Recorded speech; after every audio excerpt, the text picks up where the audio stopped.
So I watched Doctor Strange last night in the Multiverse of Madness, and I'm going to give my unfiltered review of the movie. I'm going to talk about the details of things that I was interested in, and maybe some of the things that I thought could have been done better, and also things that I didn't particularly like about the movie. So I'm going to be talking about, plot, character, and just the general story of the movie, and getting a little bit deep into the details in some places and maybe not so much in other places. So let's get into that.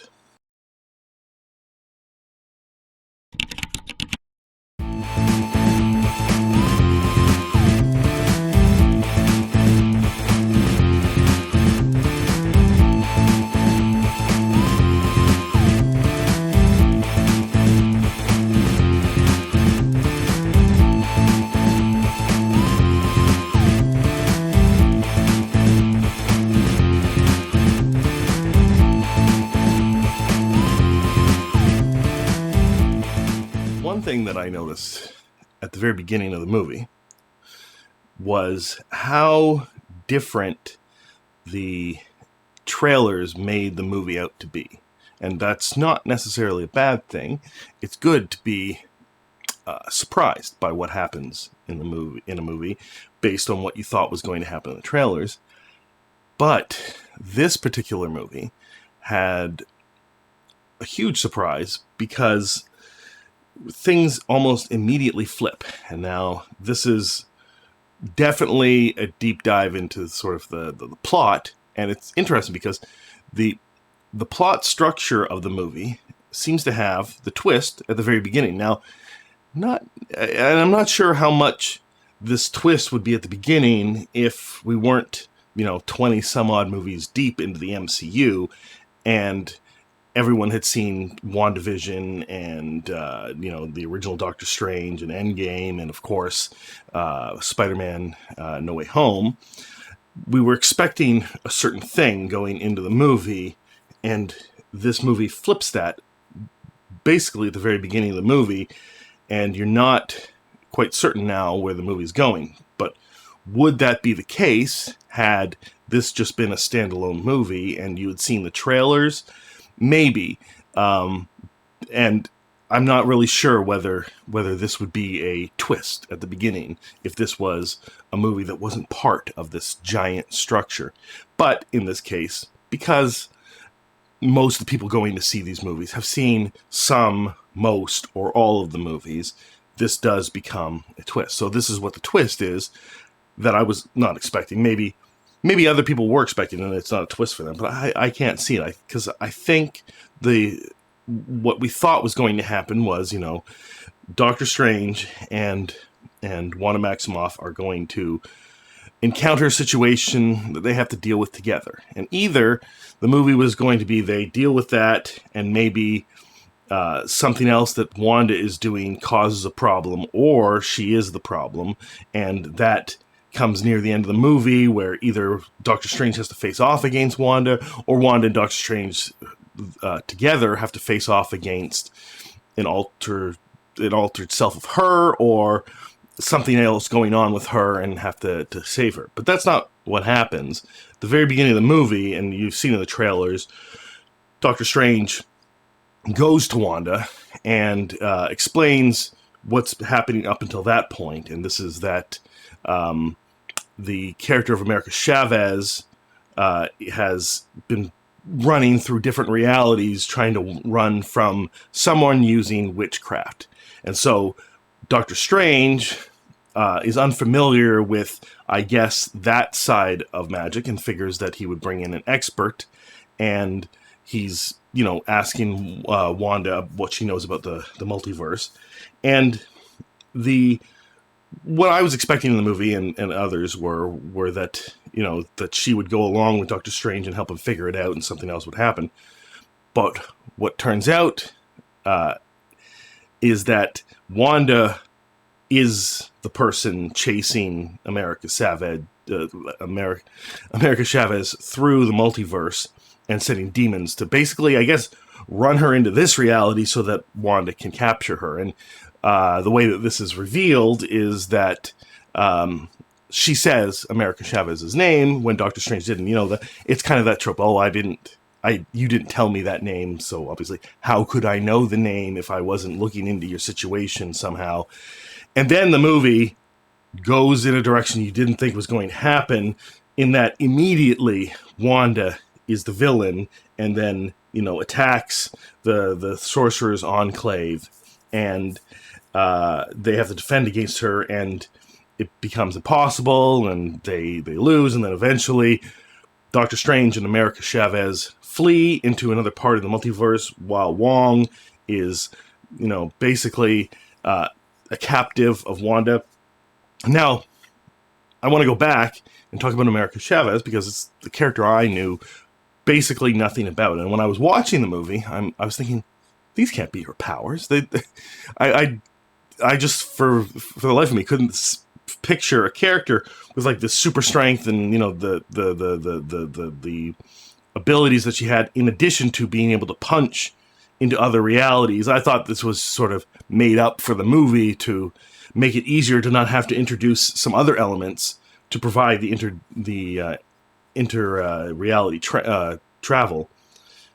But turns out these are really all of America Chavez's powers, which I guess is kind of cool, but it kind of pigeonholes the character into being a certain thing, because she punches hard enough and she sends other people to other realities, or she herself traverses realities, and then it makes it difficult to make a character that has a static storyline that you would follow throughout the years. So I think, maybe limiting that reality jumping power might have been something that you would want to do with the character. But these are all of her powers, so the character in this movie is similar to the character in the comics. And speaking of the comics, a number was dropped by a character in Doctor Strange 2 in one of the alternate realities, and that number was 616, referring to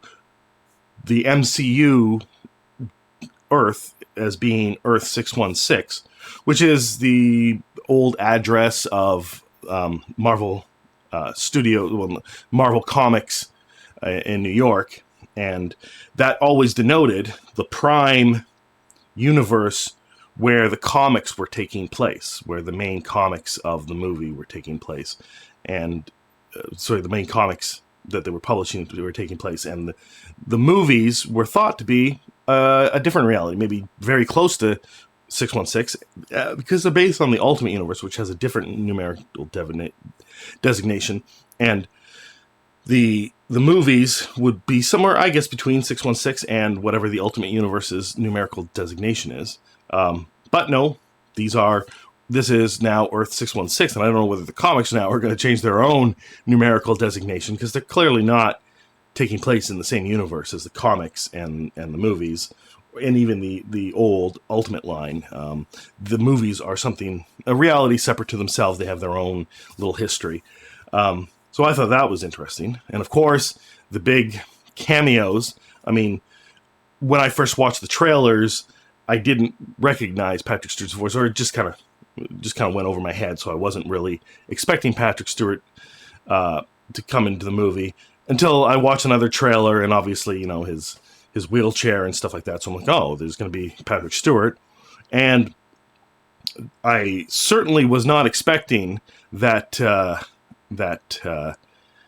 there would be a cameo of Reed Richards, and that Reed Richards would be played by Jim from The Office, which the community has been sort of hoping would be the case. And so it's sort of a fan service and a fan casting, and I hope that I hope that it means that that's who's going to be Reed Richards in the MCU moving forward. I hope it doesn't necessarily ruin those chances, because they were just doing this as a cameo one-off. And that whole battle with Wanda versus the Illuminati was pretty crazy.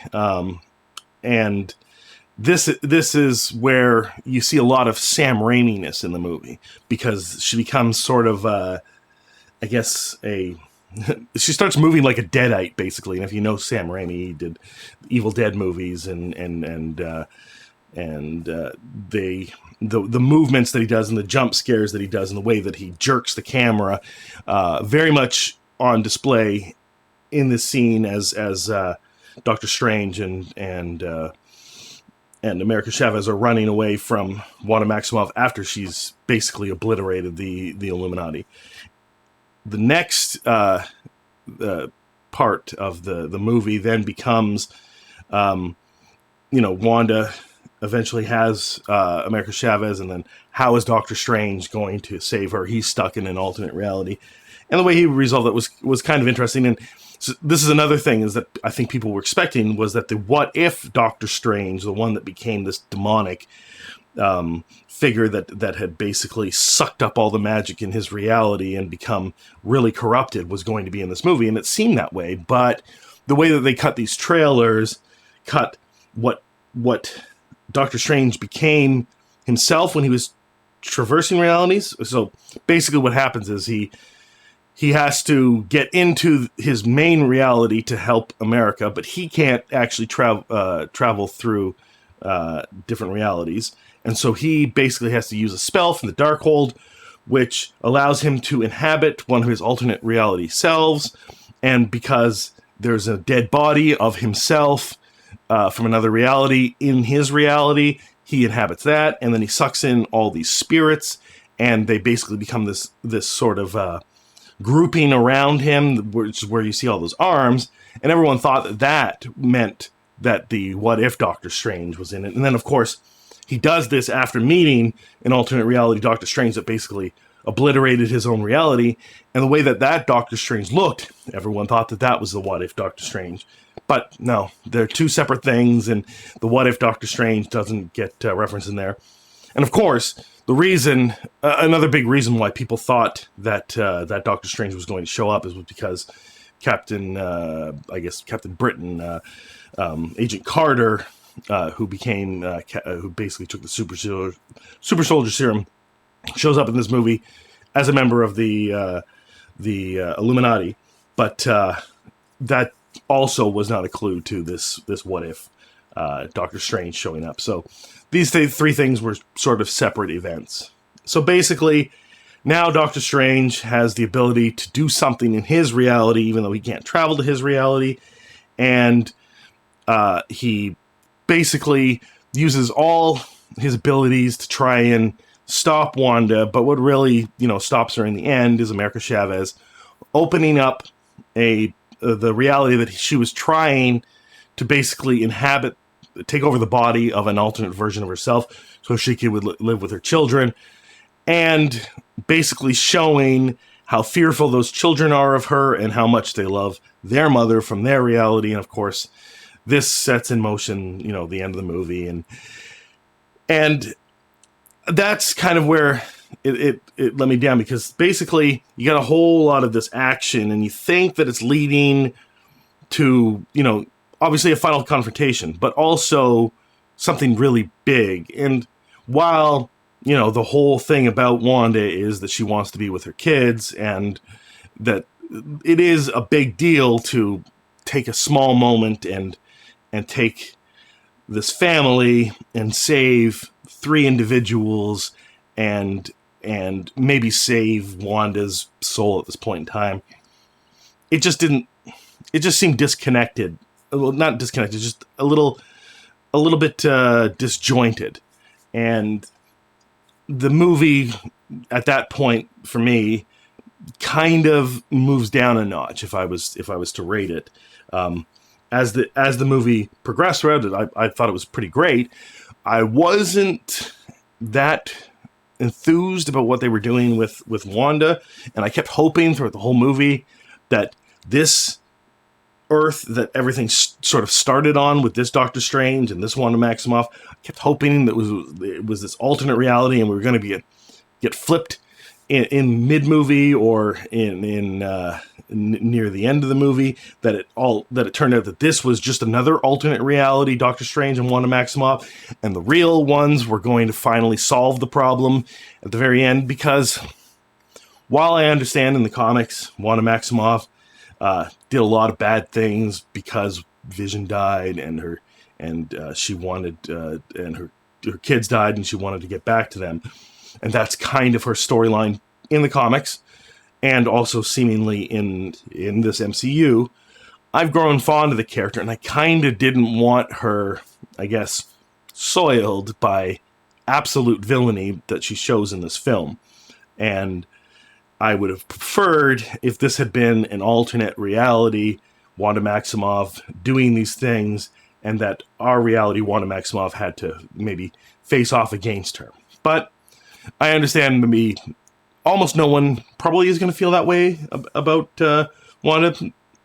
She's not necessarily a fan favorite character. Everyone loved WandaVision as far as I know by the end of it. Some people kind of didn't like it when it first started off because they didn't see where it was going.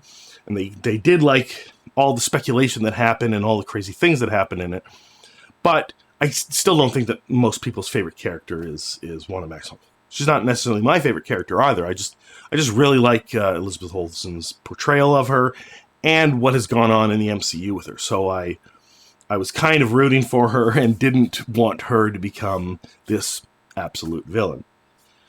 So to go back to the very beginning of the movie to talk about how Sam Raimi achieves all these things and the way that the story flows, and so you have this opening sequence of America Chavez with an alternate universe Doctor Strange, and then you have Doctor Strange himself attending a wedding and sort of facing his past and thinking about what makes him happy.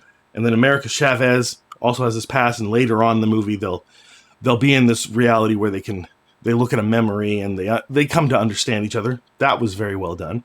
And then of course in this other reality also Bruce Campbell shows up, and I turned to my friend at the movie when I was watching it, and as Doctor Strange casts a spell on him that causes him to keep punching himself, and I'm like, man, Sam Raimi has been forcing Bruce Campbell to beat the crap out of himself for like 30 years now, and I don't know when it's going to end.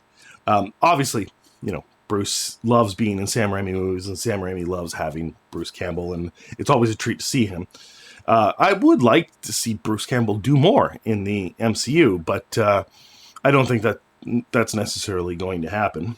Now, so the story flows as America encounters Doctor Strange at basically as he leaves the wedding, and she's being chased by a certain thing, and then Doctor Strange has to discover things about America Chavez and then figure out what's going on and why she's being chased, and him and Wong are working that out.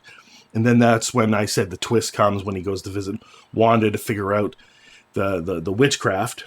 And then him and America flee from Wanda through an alternate reality, and I've discussed that. And the story really does move at a fast pace, but a really good flow, and everything makes sense as it goes in there, and the visuals are just absolutely amazing. The way that they traverse the multiverse and the things that happen in those multiverses, and it's just really cool. And Sam Raimi does a really good job of combining sort of the MCU style and the Doctor Strange style, that Inception kind of idea of visual storytelling, and then puts his own style as sort of like a little bit of scaffolding around it, and it's really cool. And then, of course, as America and Doctor Strange try to work out how to get back to their reality, but also to defeat Wanda, Wong has to take Wanda to Wundagore Mountain, and she discovers that it's this, temple to her, to the Scarlet Witch. And so she, already being villainous, gets even more villainous because her head is filled with her importance. And the movie continues moving on, and you see basically cutting between Wanda and Wong and Doctor Strange and America Chavez, and then Wanda figures out how to get to possess another version of herself in her reality, and then go after them in that reality, and then things flow back into the normal reality, and it's all done very well. and I can't recommend going to see this movie more and multiple times, despite the fact that there are some things that I don't particularly like about it. As I mentioned, the Wanda Maximoff becoming the ultimate villain in this movie. I kind of wanted maybe some more build up to that before you made her an ultimate villain, and I didn't really want her to be an ultimate villain, just for her to be kind of like in the comics, how she doesn't really fully grasp what she's doing, that she's just sort of doing because of so much grief, and I wanted more build up to that. So that's basically my only negative to the movie, and almost everything else is positive. Now, it's not the tightest storytelling of all the MCU movies. I would put like other movies above that, like Endgame, Infinity War, Winter Soldier, but it's a hell of a good movie, and I enjoyed Shang-Chi and the original Guardians of the Galaxy, and I would put this a step above those movies. So I definitely think that if you haven't checked out Doctor Strange in the Multiverse of Madness yet, then you should definitely go see it. It's opening weekend. It's hard to get seats, I guess, but just see it as soon as possible, because it's a really great movie, and I think a lot of people will really enjoy it. And it sets up just a great precedent going forward of how much Marvel and Disney are going to be putting into these things. I mean, we all saw the great love and amazing ambition of Spider-Man No Way Home, and Doctor Strange, while maybe not as great as that movie, it does continue carrying that ball forward. So I'm looking forward to Thor: Love and Thunder and seeing where that goes, and whatever phase we're in now. I think it's phase 4, and how this all progresses. I'm loving most of it so far. Obviously, WandaVision I loved, and Loki I loved, and the other TV shows I've enjoyed to some degree or not. But I'm really looking forward to where everything is going in this phase, and they're really stepping up the game, and they've been doing that basically since the beginning. So if you've liked everything so far, Doctor Strange is elevated above a lot of the things that have come before, and you'll really enjoy it. So go check it out.